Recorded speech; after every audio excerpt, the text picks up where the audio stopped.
Coming back to MIT is really exciting. I feel I'm still sort of just sitting in the magnitude of having this opportunity to come back, having spent 8 years with Coach Rahman and going off on my own, and then having this full circle moment to come back. It's just it's been really special, and so many people have reached out. I've heard from so many alums and just other people that we've worked with throughout my time at MIT, and I couldn't be more excited to return and take over and kind of pick up exactly where we left off and continue to grow the program. So going from associate head coach at MIT to head coach, I think it's been a really great experience that I've had sort of this 2-year buffer to go out and be a head coach and be on my own. I think at the end of the day, one of the major lessons that I've learned is regardless of the title, I am still going to be me. So a lot of the times, being an assistant, being the associate head coach, I could be fun and sort of keep things light.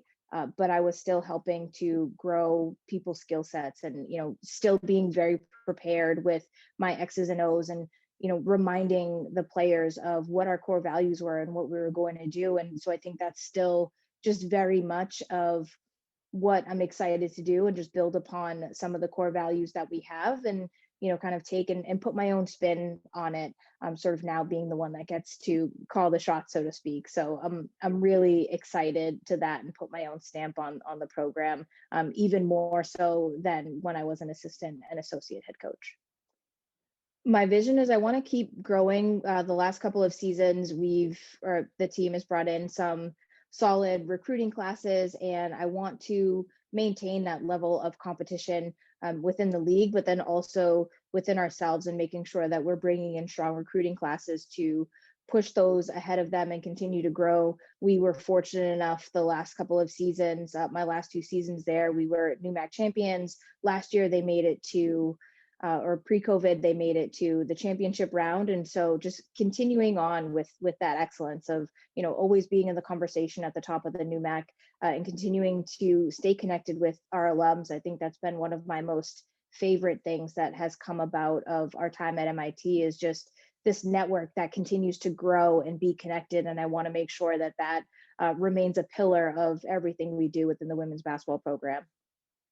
I think just coming back post COVID, we've all sort of had this year and a half of almost being on pause. And so there's been so much time for reflection, both, personally, where the team wants to be, who they want to be as a team, and academically. And it's taken, we've shifted some perspectives. And so I'm excited to take over sort of in light of that, of having those perspective changes and just being re-energized after, not playing. And sometimes I think basketball can become a grind, and now it's like it was taken away from you, and so now do you really want to be here, and what are we working towards? And I think it's going to give us just a unique opportunity to like come back together, re-energize together, and move forward and really just take off. And so that's one of the things I'm most excited about, of reconnecting with the players. I know some of the upperclassmen from before, but there's going to be so many new faces. And so